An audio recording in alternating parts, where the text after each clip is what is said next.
ನಮಸ್ತೆ ಫ್ರೆಂಡ್ಸ್, ಇವತ್ತು ಸಂಜೆ ಒಂದು ಸ್ನ್ಯಾಕ್ಸ್ ಮಾಡ್ತಾಯಿದ್ದೀನಿ. ಒಂದು ಮೊಟ್ಟೆಯಿಂದ ಸ್ನ್ಯಾಕ್ಸ್ ಮಾಡ್ತಾಯಿದ್ದೀನಿ. ಹೇಗೆ ಅಂತ ನಿಮಗೆ ತೋರಿಸ್ತೀನಿ. ಮಕ್ಕಳು ಸಾಯಂಕಾಲ ಸ್ಕೂಲಿಂದ ಬಂದಾಗ ಬೇಗ ಈಸಿಯಾಗಿ ಅವ್ರಿಗೆ ಇಷ್ಟಪಡೋವಂಥ ರೀತಿಲಿ ನಾವು ಮಾಡಿಕೊಡೋವಂಥದ್ದು ತುಂಬಾ ಚೆನ್ನಾಗಿರುತ್ತೆ. ಮೊಟ್ಟೆ ಅಂದಮೇಲೆ ಬರೀ ಮೊಟ್ಟೆ ತಿನ್ನೋಕ್ಕೆ ಇಷ್ಟಪಡಲ್ಲ ಮಕ್ಕಳು. ಅದನ್ನ ಈ ಥರ ವೆರೈಟೀಸ್ ಆಫ್ ಮಾಡಿಕೊಟ್ರೆ ಇನ್ನೂ ಚೆನ್ನಾಗಿ ಇರುತ್ತೆ. ಅದರಲ್ಲಿ ಈಗಿನ ವೆದರು ಚಳಿ ಟೈಮ್ಗಂತೂ ಮನೇಲಿ ದೊಡ್ಡೋರಿಗೆ ಚಿಕ್ಕೋರಿಗೆ ಎಲ್ಲರಿಗೂ ಕೂಡ ಒಂದು ಸ್ನ್ಯಾಕ್ಸ್ ಏನಾದರೂ ಬೇಕು ಅನಿಸುತ್ತೆ. ಎಣ್ಣೆಲಿ ಕರಿತೀವಿ ಅನ್ನೋದೊಂದು ಬಿಟ್ಟರೆ ಇದು ಹೆಲ್ತಿ ಫುಡ್ಡೇ ಆಗಿರುತ್ತೆ. ಹಾಗಾಗಿ ಎಲ್ಲರೂ ಇಷ್ಟಪಟ್ಟು ತಿಂತಾರೆ. ಮಕ್ಳಿಗಂತೂ ಭಾಳ ಇಷ್ಟ. ಅವ್ರಿಗೆ ಈ ಲಾಲಿಪಾಪ್ ಅಂತ ಹೇಳಿಬಿಟ್ರೆ ಭಾಳ ಇಷ್ಟ ಅಲ್ವಾ ಮಕ್ಕಳಿಗೆಲ್ಲ. ಹಾಗಾಗಿ ನಾವು ಎಗ್ಗಿಂದ ಲಾಲಿಪಾಪ್ ಮಾಡೋಣ. ನಾನಿವತ್ತು 4 ಮೊಟ್ಟೆ ತೊಗೊಂಡಿದ್ದೀನಿ. ನೀವು ಮನೇಲಿ ಎಷ್ಟು ಜನ ಇದ್ದೀರೋ ಅದರದ ಬೇಸಸ್ ಮೇಲೆ ನೀವು ಮೊಟ್ಟೆನ ಹೆಚ್ಚು ಕಡಿಮೆ ಮಾಡ್ಕೊಳ್ಬಹುದು.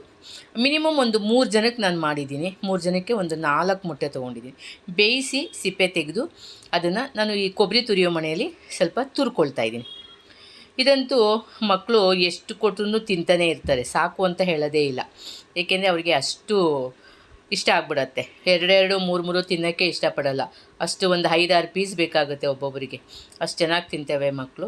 ಸಂಜೆ ಸ್ಕೂಲಿಂದ ಬಂದಾಗಂತೂ ಏನೇನೋ ಕೊಡೋ ಬದಲು ಈ ಥರ ಮಾಡಿಕೊಟ್ರೆ ಹೆಲ್ತಿ ಫುಡ್ಡು ಆಗುತ್ತೆ, ಮಕ್ಕಳಿಗೆ ಇಷ್ಟವಾದ್ದು ಪ್ರಿಯವಾದ್ದು ಒಂದು ಲಾಲಿಪಪ್ಪು ಇದಾಗುತ್ತೆ. ಈಗ ಇದನ್ನು ನಾನು 4 ಮೊಟ್ಟೆನೂ ನಾನು ಈ ಥರ ಕೊಬ್ಬರಿ ಇದರಲ್ಲಿ ತುರ್ಕೊಳ್ತೀನಿ. ತುಂಬ ಈಸಿಯಾಗಿ, ಬೇಗ ಸಾಫ್ಟಾಗಿರುತ್ತಲ್ವ, ಈಸಿಯಾಗಿ. ನೋಡಿ ಎಷ್ಟು ಚೆನ್ನಾಗಾಯಿತು. ಒಂದೇ ನಿಮಿಷದಲ್ಲಿ ನಾನು ಅಷ್ಟನ್ನು ತುರ್ಕೊಂಡಿದ್ದಾಯಿತು. ಈಗ ನಾನು ಇದಕ್ಕೆ ಒಂದು ಸಣ್ಣದು 2 ಈರುಳ್ಳಿ ತೊಗೊಂಡಿದ್ದೀನಿ. ಸಣ್ಣಗೆ ಕಟ್ ಮಾಡ್ಕೊಂಡಿದ್ದೀನಿ. ಸಣ್ಣಗೆ ಕಟ್ ಮಾಡಿಕೊಂಡ್ರೆ ನಿಮಗೇನಪ್ಪ ಅಂದರೆ ಉಂಡೆ ಚೆನ್ನಾಗಿ ಕುತ್ಕೊಕ್ಕ ಬರುತ್ತೆ ಅಂತ. ಒಂದೇ ಒಂದು ಹಸಿಮೆಣ್ಸಿನ್ಕಾಯಿ, ಒಂದು ಸ್ವಲ್ಪ ಕೊತ್ತಂಬರಿ ಹಾಕ್ಕೊಂಡಿದ್ದೀನಿ. ಹಸಿಮೆಣ್ಸಿನ್ಕಾಯಿ ಸಣ್ಣ ಮಕ್ಕಳಿದ್ರೆ ಬಾಯಿಗೆ ಸಿಗುತ್ತೆ ಅಂದರೆ ಸ್ಕಿಪ್ ಮಾಡ್ಕೊಳ್ಳಿ. ಇಲ್ಲಾಂದರೆ ನನಗೆ ಖಾರವಾಗಿರಲಿ ಅಂತ ಹೇಳ್ಬಿಟ್ಟು ಹಾಕ್ತಾಯಿದ್ದೀನಿ. ಇದಕ್ಕೆ ನಾನು ಚಿಲ್ಲಿ ಪೌಡ್ರ್ ಹಾಕ್ತೀನಿ. ಒಂದೆಷ್ಟು ಗೊತ್ತಾ, ಒಂದು ಅರ್ಧ ಸ್ಪೂನ್ ಚಿಲ್ಲಿ ಪೌಡ್ರು, ಒಂದು 1/4 ಸ್ಪೂನಷ್ಟು ಗರಂ ಮಸಾಲ, ರುಚಿಗೆ ತಕ್ಕಷ್ಟು ಉಪ್ಪು.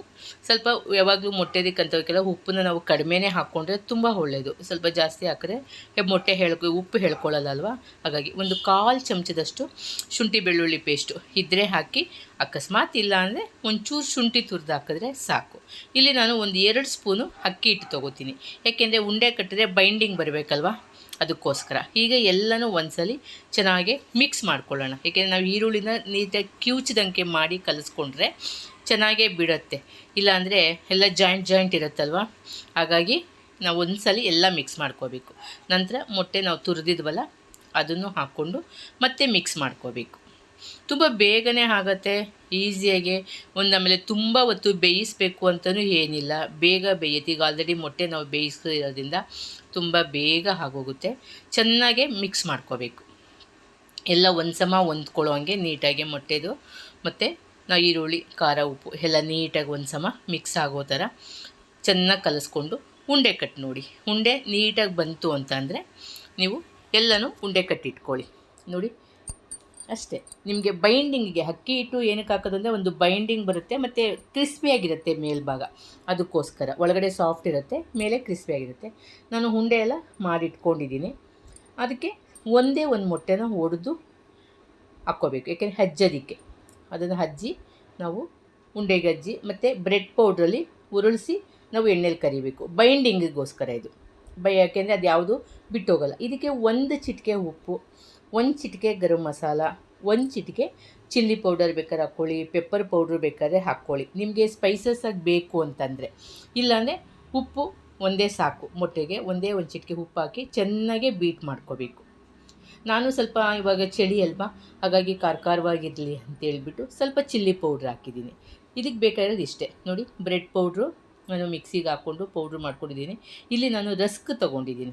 ನೀವು ಬ್ರೆಡ್ ಇದ್ದರೆ ಬ್ರೆಡ್ ಹಾಕ್ಕೊಳ್ಳಿ, ರಸ್ಕ್ ಇದ್ದರೆ ರಸ್ಕು, ಯಾವುದೋ ಒಂದು ಪೌಡ್ರ್ ಮಾಡಿಟ್ಕೊಳ್ಳಿ, ತುಂಬ ಇಲ್ಲ. ಈಗ ಮೊಟ್ಟೆ ಇದರಲ್ಲಿ ಒಂದ್ಸಲಿ ಹೆಜ್ಜಿಬಿಟ್ಟು ಅದಕ್ಕೆ ಬ್ರೆಡ್ ಪೌಡ್ರಲ್ಲಿ ಒಂದ್ಸಲಿ ಒರಳಿಸಿ ತೆಗೆದಿಟ್ಕೊಳ್ಳಿ. ನೀಟಾಗಿ ಬರುತ್ತೆ, ಏನು ಇದಾಗಲ್ಲ. ಉಂಡೆನೂ ಅಷ್ಟೇ ಚೆನ್ನಾಗಿ ಬರುತ್ತೆ. ಸ್ವಲ್ಪ ಮೀಡಿಯಮ್ ಉರಿಲಿ ಬೇಯಿಸ್ಕೋಬೇಕಾಗತ್ತೆ ಅಷ್ಟೇ. ತುಂಬ ಹೊತ್ತು ಬೇಯಿಸೋದು ಬೇಕಿಲ್ಲ. ಓನ್ಲಿ 2-3 ಮಿನಿಟ್ಸ್ ಸಾಕು, ಬೇಗ ಬೇಯುತ್ತೆ. ನಾನು ಎಲ್ಲನೂ ಈ ಥರ ಮೊಟ್ಟೆ ನೀರಿನಲ್ಲಿ ಹಚ್ಕೊಂಡು ಆಮೇಲೆ ಬ್ರೆಡ್ ಪೌಡ್ರಲ್ಲಿ ಮಾಡಿಕೊಂಡು ರೆಡಿ ಮಾಡ್ಕೋತೀನಿ. ಫ್ರೆಂಡ್ಸ್, ಈ ಥರ ನಿಮ್ಮ ಒಂದ್ಸರಿ ಮನೇಲಿ ಮಾಡಿ. ಇವಾಗ ಚಳಿಗಾಲ, ಮಕ್ಕಳು ಸ್ಕೂಲಿಂದ ಬರೋ ಅಷ್ಟೊತ್ತಿಗೆ ಮಾಡಿ ಕೊಡಿ. ಎಷ್ಟು ಇಷ್ಟಪಡ್ತಾರೆ ಅಂತೇಳಿ ನನಗೆ ಒಂದು ಕಾಮೆಂಟ್ಸ್ ಮೂಲಕ ತಿಳಿಸಿ. ಈಗ ನಾನು ಒಂದು ಮೀಡಿಯಮ್ ಉರಿಲಿ ಎಣ್ಣೆ ಕಾಯಿಸ್ಕೊಳ್ಳಿ. ಎಣ್ಣೆನ ತುಂಬ ಜೋರಾಗಿ ಕಾಯಿಸಬಾರ್ದು, ಯಾಕೆಂದರೆ ಮೇಲ್ಭಾಗ ಬೇಗ ಸೀದೋಗ್ಬಿಡುತ್ತೆ. ಮೀಡಿಯಮಾಗಿ ಕಾಯಿಸ್ಕೊಂಡು ಆಮೇಲೆ ಹಾಕಬೇಕು, ಮತ್ತು ಮೀಡಿಯಮ್ ಉರಿಲೇ ಬೇಯಿಸಬೇಕು.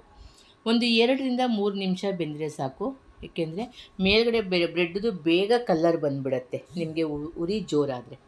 ಸ್ವಲ್ಪ ಮೀಡಿಯಮಲ್ಲಿ ಇಟ್ಕೊಂಡು ಮಾಡೋದ್ರಿಂದ ಚೆನ್ನಾಗೇ ಬರುತ್ತೆ, ಒಳಗಡೆನೂ ಬೇಯುತ್ತೆ. ಮೊಟ್ಟೆ ಆಲ್ರೆಡಿ ಬೆಂದಿರೋದ್ರಿಂದ ತುಂಬ ಟೈಮು ತೊಗೊಳ್ಳಲ್ಲ. ಮಕ್ಕಳು ಬಂದ ತಕ್ಷಣ ಅವರಿಗೆ ಇಮ್ಮಿಡಿಯೇಟಾಗಿ ನೀವು ಮಾಡಿಕೊಡ್ಬೋದು. ಏನು ಮೊಟ್ಟೆ ಒಂದು ಬೇಯಿಸಿಟ್ಕೊಂಡಿದ್ರೆ ಸಾಕು, ಇನ್ನೇನಿಲ್ಲ. ಮಕ್ಕಳು ಬರ್ತಿದ್ದಂಗೆ ಕಲಿಸ್ಕೊಳ್ಳೋದು, ಹಾಗೆಯೇ ಉಂಡೆ ಮಾಡಿ ಎಣ್ಣೆಲಿ ಕರಿಯೋದು. ಕಲ್ಲರು ನೋಡಿ ಎಷ್ಟು ಚೆನ್ನಾಗಿ ಬರ್ತಾಯಿದೆ ಅಂತ. ನಾನು ಸ್ವಲ್ಪನೇ ಎಣ್ಣೆ ಹಾಕ್ಕೊಂಡಿದ್ದೀನಿ, ಯಾಕೆಂದರೆ ಈ ಎಣ್ಣೆನ ನಾನು ಬೇರೆ ಅಡುಗೆಗೆ ಯೂಸ್ ಮಾಡೋಕ್ಕಾಗಲ್ಲ, ಯಾಕೆಂದರೆ ಮೊಟ್ಟೆದೆಲ್ಲ ಸ್ಮೆಲ್ ಇರುತ್ತಲ್ಲ. ಹಾಗಾಗಿ ನಾನು ಎಣ್ಣೆನ ಕಡಿಮೆ ಹಾಕ್ಕೊಂಡಿದ್ದೀನಿ. ನೀವು ಒಂದು ಸಣ್ಣ ಬಾಣಲಿಲಿ ಎಣ್ಣೆ ಹಾಕ್ಕೊಂಡು ಮಾಡ್ಬೋದು, ದೊಡ್ಡ ಬಾಣಲಿಗೆಲ್ಲ ಹಾಕೋಕ್ಕೆ ಹೋಗಬೇಡಿ. ರೆಡಿ ಆಯಿತು. ನಮಗೆ 2-3 ನಿಮಿಷ ಸಾಕು ಬೇಯೋದು. ತುಂಬ ಬೇಯಿಸಿದ್ರೆ ಮೇಲ್ಭಾಗ ಸೀದಂಗೆ ಆಗುತ್ತೆ, ಏಕೆಂದರೆ ಬ್ರೆಡ್ ಪೌಡ್ರ್ ಅಲ್ವಾ, ಬೇಗ ಕಲರ್ ಬಂದುಬಿಡುತ್ತೆ. ಹಾಗಾಗಿ ಎಲ್ಲ ಉಂಡೆನೂ ನಾನು ಅದೇ ಥರನೇ ಬೇಯಿಸ್ಕೊಳ್ತೀನಿ. ಫ್ರೆಂಡ್ಸ್, ಇದು ನೋಡ್ತಾ ಇದ್ದೀರಲ್ಲ, ನಿಮ್ಗೆ ಇಷ್ಟ ಆದರೆ ಒಂದು ಲೈಕ್ ಕೊಡಿ. ಹಾಗೆ ಹೊಸಬ್ರು ಯಾರಾದರೂ ನೋಡ್ತಾ ಇದ್ದರೆ ಸಬ್ಸ್ಕ್ರೈಬ್ ಮಾಡ್ಕೊಳ್ಳೋದನ್ನು ಮರಿಬೇಡಿ ಫ್ರೆಂಡ್ಸ್. ಈಗ ಲಾಲಿಪಪ್ಪು ಅಂತ ಹೇಳಿದ್ನಲ್ವ, ಮಕ್ಕಳಿಗೆ ಈ ಥರ ಒಂದು ಟೂತ್ ಪಿಕ್ಕನ್ನು ನಾವು ಎಲ್ಲದಕ್ಕೂ ಚುಚ್ಚಿಬಿಟ್ಟು ಒಂದು ಸಾಸ್ ಹಾಕಿ ನಾವು ಮಕ್ಕಳ ಕೈಗೆ ಕೊಟ್ಟರೆ ನೋಡಿ ಎಷ್ಟು ತಿಂತಾರೆ ಅಂದರೆ, ಒಂದು 8-10 ಒಂದೊಂದು ಮಕ್ಕಳು ಅಷ್ಟು ತಿಂತಾರೆ, ಅಷ್ಟು ಚೆನ್ನಾಗಿರುತ್ತೆ. ಇಲ್ಲಿ ದೊಡ್ಡವರು ಇಷ್ಟಪಡ್ತಾರೆ, ಮಕ್ಕಳೂ ಇಷ್ಟಪಡ್ತಾರೆ, ತುಂಬ ಚೆನ್ನಾಗಿರುತ್ತೆ. ಥ್ಯಾಂಕ್ ಯು ಫ್ರೆಂಡ್, ಧನ್ಯವಾದಗಳು.